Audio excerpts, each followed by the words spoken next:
जय हिंद दोस्तों, जय हिंद बच्चों। राजनीति विज्ञान विषय की क्लास में आपका स्वागत है और हम पढ़ रहे हैं आपका 8वां चैप्टर जिसका नाम है क्षेत्रीय आकांक्षाएं। आपको बताना चाहूंगा आज का जो अपना टॉपिक है वो है पूर्वोत्तर भारत को लेकर। भी पूर्वोत्तर भारत के अंदर किस प्रकार की क्षेत्रीय आकांक्षाएं यानी प्रमुख मांग है वो कौन सी हमें देखने को मिली थी।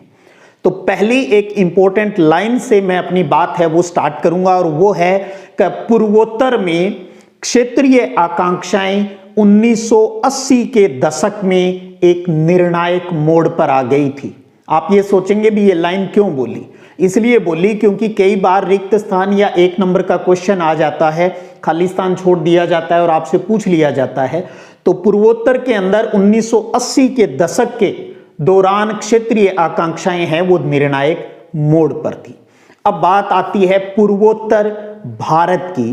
तो पूर्वोत्तर भारत उसमें कितने राज्य हैं, उनको क्या कहा जाता है और वो राज्य कौन से हैं? सबसे पहले यहां जो सांकेतिक मानचित्र जो मैंने बनाया है उसकी सहायता से हम समझते हैं। तो बात करें पूर्वोत्तर भारत की तो ध्यान दीजिए इसमें 7 राज्य हैं और इन 7 राज्यों को 7 सिस्टर्स यानी 7 बहनें हैं वो कहा जाता है। और इस इलाके के अंदर 4% के आसपास है वो आपको जनसंख्या है वो देखने को मिलती है। और ये 7 राज्य कौन से हैं तो देखिएगा, ये है ऊपर वर्तमान में अरुणाचल प्रदेश, ये आसाम और ये है मेघालय, ये नागालैंड, ये मणिपुर, मिजोरम और त्रिपुरा। ये 7 राज्य है। अब याद रखने के लिए कई बार बच्चों के रहता है भी सर कोई इजी तरीका, तो यहां इसका नाम क्या है? अरुणाचल प्रदेश। तो आप याद रखें अरुण से, अरुण, और इसके नीचे है असम। तो अरुण कहां पर है? अरुण है असम में, ये याद रखें, अरुण असम में। तो यानी अरुणाचल प्रदेश, फिर उसके नीचे असम और में से मेघालय। 3 स्टेट ये हो गए। 4 दूसरे स्टेट की बात करें तो यहां ये एन यानी ये है नागालैंड। तो याद रखने के लिए नागालैंड का नाग याद रख लें, और यहां एम है और ये है मणिपुर। तो ये नाम हो गया नागमणि, नागमणि। और नागमणि क्या है? मी से ये है मिजोरम और ये टी से है ये है त्रिपुरा। तो क्या नाम बन गया? मित्र। अब त्रि से सिर्फ त्रि याद रख लें, मित्र। तो देखिए अरुण असम में यानी अरुणाचल प्रदेश, असम और मेघालय इधर, नागमणि यानी नागालैंड और मणिपुर, नागालैंड के नीचे मणिपुर और मणिपुर के नीचे मित्र यानी मी से मिजोरम और ये रहा त्रिपुरा। तो ये 7 राज्य हैं, इनको आप अच्छे से दिमाग में रखिएगा। पूर्वोत्तर भारत के हैं और इन्हें 7 सिस्टर है वो कहा जाता है। पड़ोसी देश की बात करें यहां, क्योंकि 3 देशों की बॉर्डर है वो भी यहां पर लगती है। तो यहां पर ये है बांग्लादेश, यहां पर जो पहले पूर्वी पाकिस्तान था ये अब वर्तमान में बांग्लादेश। इधर जो बॉर्डर लगती है ये म्यांमार की और ऊपर जो बॉर्डर लगती है वो है चाइना की। तो इस क्षेत्र से अपने पूर्वोत्तर भारत से 3 देशों की बाउंड्री है वो भी लगती है। भारत के संदर्भ में अगर मैं बात करूं तो इस पूर्वोत्तर को दक्षिणी एशिया का प्रवेश द्वार भी कहा जाता है। तो भारत के लिए दक्षिणी एशिया का प्रवेश द्वार किसे कहा जाता है? तो वो है पूर्वोत्तर, इसको कहा जाता है दक्षिणी पूर्वी एशिया। यहां सिर्फ दक्षिणी एशिया लिखा है तो पूर्वी और साथ में दक्षिणी पूर्वी एशिया का प्रवेश द्वार किसे कहा जाता है? पूर्वोत्तर। 7 राज्य, 7 सिस्टर और 7 राज्य किस प्रकार के हैं उनकी बात हमने यहां कर ली है। अब मेन मुद्दे पर आ जाते हैं और वो है भी इस पूर्वोत्तर के प्रमुख मुद्दे क्या रहे।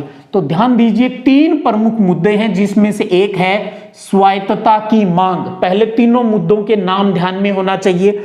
दूसरा है अपना अलगाववादी आंदोलन और तीसरा प्रमुख मुद्दा आता है बाहरी लोगों के खिलाफ आंदोलन। बहुत प्यारा क्वेश्चन बनता है भी पूर्वोत्तर भारत के 3 प्रमुख मुद्दे, स्वायत्तता की मांग, अलगाववादी आंदोलन और बाहरी लोगों के खिलाफ आंदोलन, ये 3 प्रमुख मुद्दे हैं वो यहाँ के रहे हैं। अब एक एक करके इनको थोड़ा सा समझ लेते हैं, जान लेते हैं। और इस कड़ी में सबसे पहले बात करते हैं स्वायत्तता की मांग इस क्षेत्र में किस प्रकार से उठी। एक तो बता दूं, ये स्वायत्तता की मांग का जो संबंध है वो 1970 के दशक से है। तो 1970 का जो दशक है उसके शुरुआत में ये प्रमुख मांग है वो इस क्षेत्र की रही। यहां एक लाइन आप विशेष तरीके से ध्यान रखिएगा। जब देश आजाद हुआ था उस टाइम मणिपुर और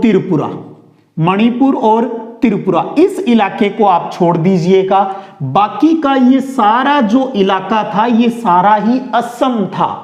हम देश आजाद हो गया वहां से अपनी कहानी स्टार्ट कर रहे हैं।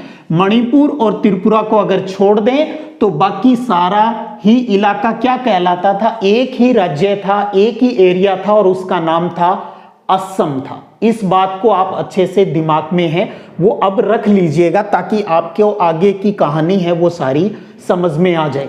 एक चीज आपको याद होगी, जब हमारा देश आजाद हुआ उसके बाद में राज्यों के बनने का दौर स्टार्ट हुआ। 1956 का एक्ट आया, 14 राज्य और 6 केंद्र शासित प्रदेश बने थे। तो जो 14 राज्य थे उसमें से एक ये पूरा इलाका था असम, तो ये भी उन 14 राज्यों में शामिल था। और जो 6 केंद्र शासित प्रदेश थे उसमें त्रिपुरा और मणिपुर का नाम भी आता है, जो बाद में राज्य है वो बन गए थे, पहले ये केंद्र शासित प्रदेश थे। तो देखिएगा पूरा राज्य असम था, सिर्फ 2 रियासतों को छोड़कर मणिपुर और त्रिपुरा की जो बात है उसको अगर अपनों ने छोड़ देते हैं। तो यहां पर जो गैर असमी भाषा के जो लोग थे, गैर असमी भाषा के जो आसामी भाषा है वो जो नहीं बोलने वाले थे, उन लोगों के ऊपर जो असमी जो भाषा थी, आसाम की जो लैंग्वेज थी, उनको लग रहा था ये लैंग्वेज हमारे ऊपर थोपी जा रही है। तो उस समुदाय के लोगों ने क्या किया, उन्होंने राजनीतिक स्वायत्तता की मांग है वो उठा ली। खूब विरोध प्रदर्शन हुआ, खूब दंगे हैं वो भी यहां पर हुए। और जो गैर असमी लोगों का जो समुदाय था, एक बड़ा समुदाय था, उन्होंने एक गठबंधन बनाया जिसका नाम था ईस्टर्न इंडिया ट्राइबल यूनियन का गठन कर लिया उन्होंने। ईस्टर्न इंडिया ट्राइबल जनजातियों को बोलते हैं, यूनियन का गठन किया, जो आगे जाकर ये किस में चेंज हो गया, ऑल पार्टी हिल्स कॉन्फ्रेंस के अंदर है वो चेंज हो गया। अब इस यूनियन की जो प्रमुख मांग थी वो क्या थी कि असम से अलग एक जनजातीय राज्य है वो बना दिया जाए। असम से अलग, असम से यानी गैर असमी लोग हैं, उनकी ये डिमांड थी भी गैर असमी लोगों का एक अलग से राज्य है वो यहां पर बना दिया जाए, ये उनकी प्रमुख मांग थी। तो फिर केंद्र सरकार ने इसका जो जोड़ तोड़ है वो ढूंढा। उन्होंने कहा भी एक जनजातीय राज्य तो अपने यहां नहीं बनाएंगे, बड़ा ही संवेदनशील इलाका है वो रहता है। तो केंद्र सरकार ने क्या किया, असम जो स्टेट थी उस टाइम उसको काटकर यहां पर कई राज्य है वो बना दिए। इस क्षेत्र के अंदर कई राज्य बना दिए। अगर बात करें सबसे पहले यहां जो राज्य बना वो नागालैंड था 1963 के अंदर, ये भी आपको ध्यान रखना पड़ेगा। 1963 में नागालैंड को है वो राज्य बना दिया था। मेघालय, ये असम के नीचे ये रहा मेघालय, ये त्रिपुरा और मणिपुर की अगर हम बात करें तो इन तीनों को भी, मेघालय, त्रिपुरा और मणिपुर, इन तीनों को 1972 में 1972 के अंदर राज्य बना दिया था। उसके बाद बात करें अरुणाचल प्रदेश और मिजोरम की बात करें तो इन दोनों को 1987 में आगे चलकर पूर्ण राज्य का दर्जा है वो दे दिया था। तो इस प्रकार से राज्यों का गठन है वो यहां पर हो गया था। अब अलग स्टेट बनाने की बात है वो चल रही थी भी, पहले उन्होंने कहा भी एक ही जनजातीय राज्य बना दिया जाए, लेकिन केंद्र सरकार ने कई राज्य है वो यहां पर बना दिए थे। हालांकि यहीं पर स्वायत्तता की बात खत्म नहीं हो जाती है। असम के अंदर क्या था, बोडो, करबी और दिमसा, गौर कीजिएगा, ये थोड़ा सा ध्यान रखिएगा छोटे क्वेश्चनों के लिए। असम के जो बोडो, करबी और दिमसा जो समुदाय थे उन्होंने भी अलग से स्वायत्तता की मांग है वो जो सरकार के सामने रख दी। तो इन्हें असम स्टेट से अलग तो नहीं किया गया इन कम्युनिटी को, लेकिन जिला परिषद के अंतर्गत इस कम्युनिटी को स्वायत्तता है वो प्रदान कर दी थी। तो इस प्रकार से आप देख पा रहे हो भी इस पूर्वोत्तर राज्य के अंदर किस प्रकार से स्वायत्तता की मांग है वो उठाई गई। और एक रीजन भी था ये मांग उठाने का, क्योंकि भारत के अंदर इस इलाके का आजादी के बाद कोई बहुत ज्यादा डेवलपमेंट है वो नहीं हुआ था, विकास है वो नहीं हो रहा था। तो इस वजह से ये चीजें उठकर है वो सामने आ रही थी। तो ये हुआ एक बिंदु जो इस पूर्वोत्तर भारत के अंदर प्रमुख मांग के रूप में था, और वो है स्वायत्तता की मांग। समझ गए होंगे। अब बात आती है अलगाववादी आंदोलन की। अलगाववादी शब्द अपने आप में आप समझ जाते हो भी एक अलग देश बनाने की बात हो रही है। देखिए अभी हमने स्वायत्तता की मांग की बात की, तो स्वायत्तता की मांग है वो सरकार के सामने कोई एक बहुत बड़ा इशू नहीं है, इसे आसानी से निपटा जा सकता था, क्योंकि भारत का जो संवैधानिक सिस्टम है उसके अंदर इस प्रकार के प्रावधान थे भी आप किस प्रकार से इस सिस्टम को है वो, यानी अगर इस प्रकार की कोई मांग उठती है तो उन्हें किस प्रकार से टेकल कर सकते हो, ये हमारे संविधान में ये चीजें उल्लेखित थी, तो कोई ज्यादा दिक्कत नहीं होती। प्रॉब्लम आती है अलगाववादी आंदोलन की। अलगाववादी शब्द में ही निहित है भी अलग देश की मांग कर देना, और इस प्रकार की जो समस्याएं आई वो दो राज्यों के अंदर देखने को मिली। तो ध्यान रखिएगा पूर्वोत्तर में अलगाववादी आंदोलन से संबंधित कोई परीक्षा में बात आ जाती है, दो स्टेट की बात करेंगे, एक मिजोरम की और एक नागालैंड की। एक ये नागालैंड और ये एक मिजोरम की बात। तो सबसे पहले इसी मिजोरम की, जो आगे चलकर 1987 में राज्य भी बन गया था, इस मिजोरम की बात करें भी ये एक अलगाववादी आंदोलन है वो इस एरिया में किस प्रकार से पनपा था। तो आपको बताना चाहूंगा भी जब देश आजाद हुआ था तो यहां जो ये मिजो, क्योंकि ये पर्वतीय एरिया भी है, हिमालय की पहाड़ियां यहां हैं, तो ये जो मिजो पर्वतीय जो इलाका था ये असम स्टेट के अंदर ही एक जिले का इसको दर्जा दिया गया था। लेकिन यहां जो मिजो लोग थे उनका ये मानना था भाई हमें आप एक जिला क्यों बना रहे हो, हम तो अलग अलग होंगे, अलग क्यों होंगे। जब ब्रिटिश इंडिया था यानी जब अंग्रेजों का राज था तो उस टाइम हमारे ऊपर तो अंग्रेजों का कोई अधिकार ही नहीं था, हम तो ऑलरेडी ही स्वतंत्र थे पहले ही, तो हम एक डिस्ट्रिक्ट है वो क्यों बने, ऐसी मांग यहां पर उठनी है वो स्टार्ट हो गई थी। और 1959 की बात करें जब इस क्षेत्र के अंदर अकाल पड़ गया था तो असम सरकार है वो इस अकाल को अच्छे से टेकल है वो नहीं कर पाई, लोगों को राहत है वो नहीं मिल पा रही थी। तो क्या हुआ यहां पर, यहां का एक प्रमुख व्यक्ति रहा लाल डेंगा, जो कि बाद में मिजोरम का चीफ मिनिस्टर भी बना। लाल डेंगा, इन्होंने लाल डेंगा के नेतृत्व में एक पार्टी का गठन किया, Mizo national front. Mizo national front के मुखिया कौन थे, लाल डेंगा। तो लाल डेंगा के नेतृत्व में है वो विद्रोह चल पड़ा, और वो विद्रोह भी हथियारों के साथ सशस्त्र विद्रोह चला। और पाकिस्तान क्या कर रहा था, क्योंकि मिजोरम के पास यहाँ पूर्वी पाकिस्तान था यानी जो आज का बांग्लादेश है, तो पाकिस्तान भी इस मिजो जो आंदोलन जो चल रहा था उसको सपोर्ट कर रहा था। तो वहां इन्होंने अपने ट्रेनिंग सेंटर है वो भी बना लिए थे और पाकिस्तान से समर्थन मिल रहा था। तो बहुत ही जो विकट परिस्थितियां हैं वो यहां पर हो गई थी।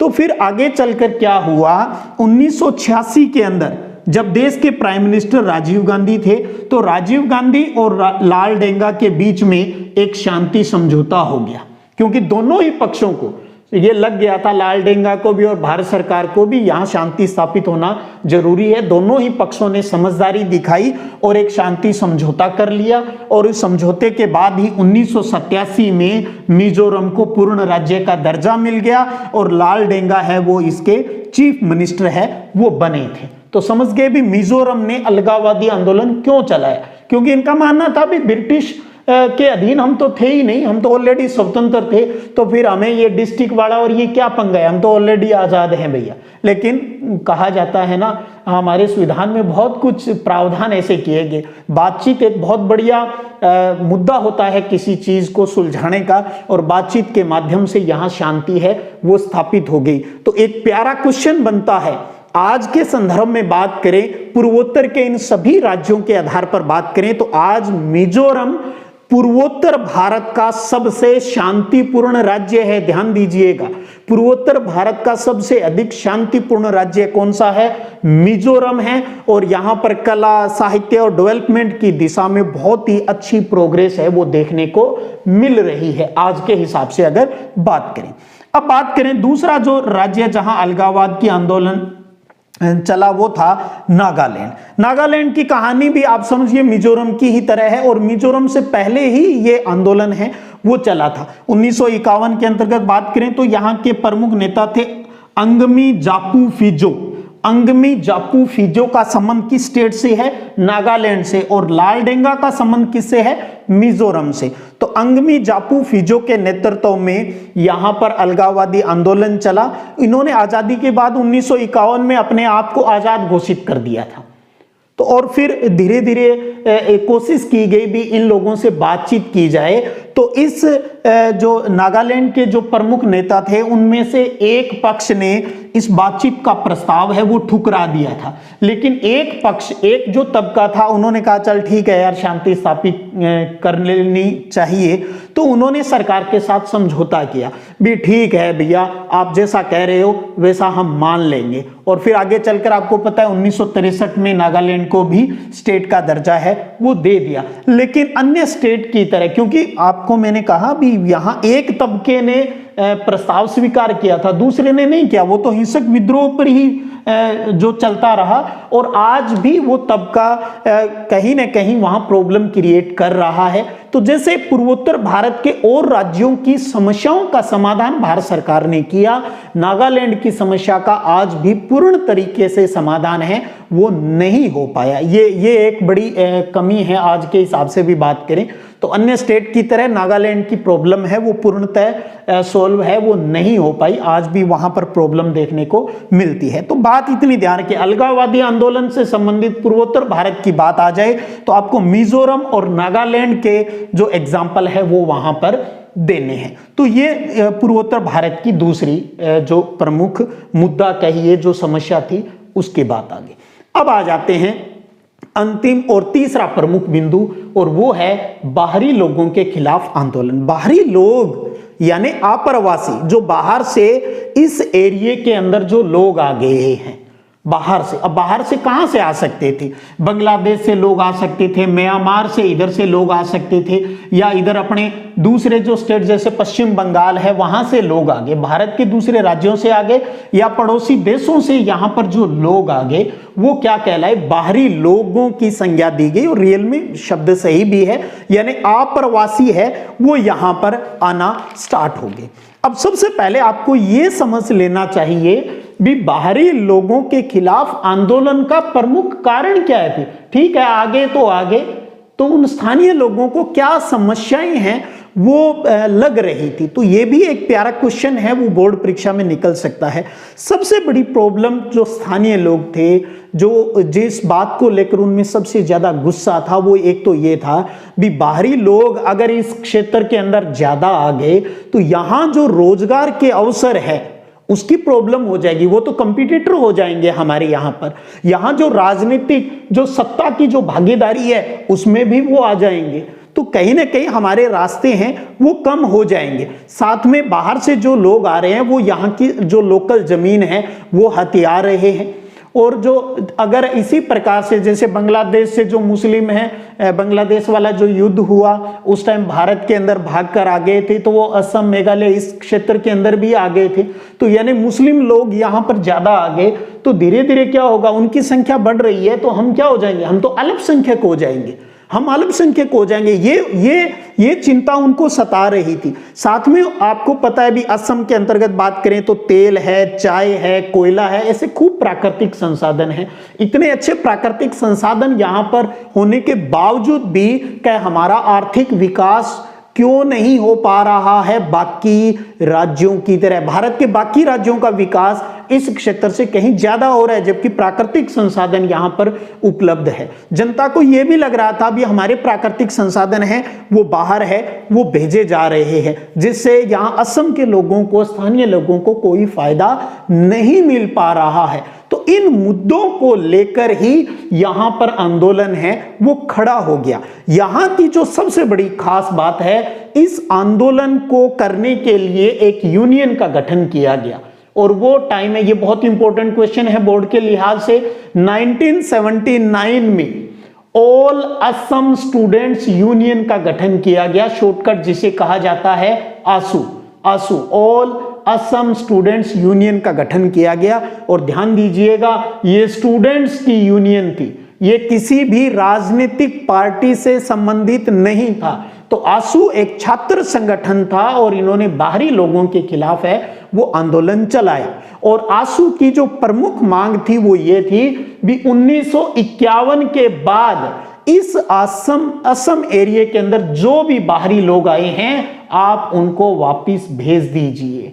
खूब धरने प्रदर्शन हुए, काफी कहता हूं भी एक तरीके से बहुत बड़ा आंदोलन है वो यहां पर देखने को मिला। बाद में आपको पता है दिसंबर 1984 में इंदिरा गांधी की हत्या के बाद जो चुनाव हुए थे, राजीव गांधी देश के प्राइम मिनिस्टर बने, उन्होंने नरमपंथी लोगों से बातचीत करनी स्टार्ट की।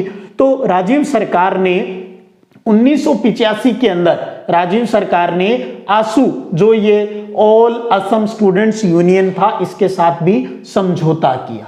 और समझौते का प्रमुख प्रावधान, इनकी मांग क्या थी आसू की, भी 1951 के बाद वालों को बाहरी मानकर इन्हें वापस भेजा जाए।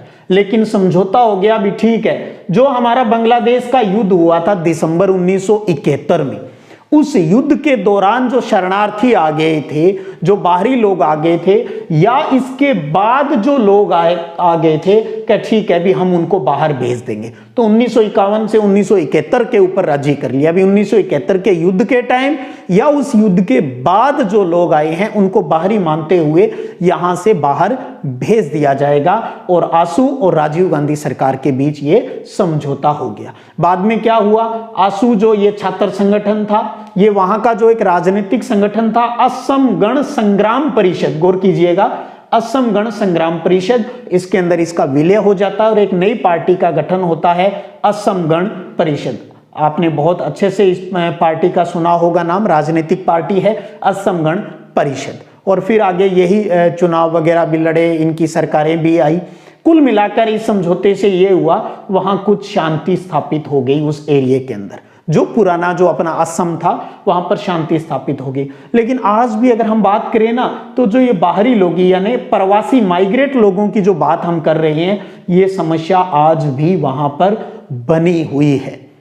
अब त्रिपुरा की अगर बात करूं, यहां इस त्रिपुरा की अगर मैं बात करूं, तो त्रिपुरा के अंदर तो क्या हो गया, यहां के जो मूल निवासी थे ना, उनकी हालत ये होगी, आज वो वहां पर अल्पसंख्यक हो चुके हैं। तो ये बहुत सबसे बड़ी समस्या इन बाहरी लोगों की आज भी कहां देखने को मिल रही है, त्रिपुरा राज्य में देखने को मिल रही है, क्योंकि मूल निवासी वहां पर अल्पसंख्यक हो गए हैं। इसके अलावा जो मिजोरम है और जो अपना अरुणाचल प्रदेश है, मिजोरम है, अरुणाचल प्रदेश है, यहां पर चकमा जो शरणार्थी है, उनकी समस्या भी आज भी देखने को मिल रही है। तो अब आप समझ गए ना भी बाहरी लोगों के खिलाफ आंदोलन के प्रमुख कारण क्या थे, क्योंकि उनका मैंने अभी बताया आपको, रोजगार को लेकर लोगों में संशय था, सत्ता के अंदर संशय था, और उनका आर्थिक विकास अन्य राज्यों की तरह नहीं हो पा रहा था, जबकि इस क्षेत्र के अंदर काफी महत्वपूर्ण प्राकृतिक संसाधन यहाँ पर है वो उपलब्ध थे, और उनको लग भी रहा था भी ये संसाधन बाहर जा रहे हैं, बाहरी लोग जमीन हड़प रहे हैं। तो इसलिए स्टूडेंट्स ने वहां पर ये आंदोलन है वो चलाया और समझौता भी हुआ, और धीरे धीरे कुछ शांति है वो वहां पर बहाल हो गई।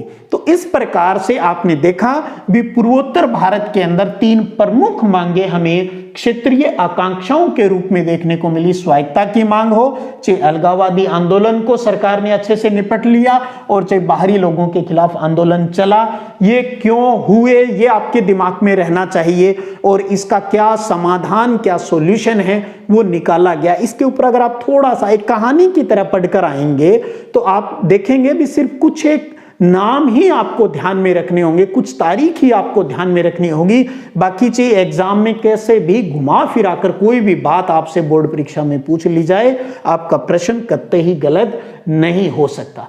तो आज हमने बात की पूर्वोत्तर भारत के 7 सिस्टर जो 7 राज्य हैं, उनके किस प्रकार से उनका गठन हुआ और किस प्रकार से आप याद रख सकते हो, ये भी मैंने कहा अरुण असम में यानी अरुणाचल प्रदेश, असम और मेघालय, नागमणि यानी नागालैंड और उसके नीचे मणिपुर मित्र है, तो ये मिजोरम हो गया और ये त्रिपुरा, ये 7 सिस्टर। और एक भाई भी याद रख लेना, सिक्किम, नेपाल और भूटान के बीच में एक राज्य अपना और है सिक्किम, जो कि 1975 में पूर्ण राज्य का दर्जा उसको दिया गया। आगे की वीडियो क्लास में हम उसके ऊपर भी बात करेंगे भी सिक्किम भारत का हिस्सा कैसे बन पाया, और इसके साथ साथ गोवा का भारत के अंदर विलय कैसे हुआ इसकी बात भी करेंगे, और साथ में दक्षिणी भारत का एक प्रमुख आंदोलन द्रविड़ आंदोलन उसकी बात करेंगे। ये 3 छोटे छोटे पॉइंट रह गए। और साथ में 1980 के दशक में जो क्षेत्रीय आकांक्षाओं का जो दौर चला भारत के अंदर, इससे हमें क्या सबक, क्या कुछ सीखने को मिला, इसके ऊपर भी अगले वीडियो सेशन में हम बात करेंगे। आप अच्छे से इस कहानी को समझकर शॉर्ट आप नोट्स रूप में उतारना चाहें तो वो भी आप उतार लीजिएगा। अभी स्क्रीनशॉट के लिए आपको टाइम है वो दे दूंगा, वीडियो के लास्ट में आपको हमेशा ही स्क्रीनशॉट के लिए टाइम है वो मिल जाता है। और नोट्स के लिए, इंपॉर्टेंट क्वेश्चनों के लिए आप अपना जो टेलीग्राम चैनल है सिद्धि विनायक संग्रिया, उसको आप ज्वाइन कर सकते हो। वहाँ पर महत्वपूर्ण इन्फॉर्मेशन है वो भी आपको टाइम टू टाइम है वो मिलती रहेगी। और अब लास्ट में एक ही बात कहूँगा, आपके प्यारे से कमेंट का मुझे बेसब्री से इंतजार रहेगा। चलिएगा फिर मिलेंगे टॉपिक को आगे बढ़ाते हुए, तब तक जय हिंद जय भारत।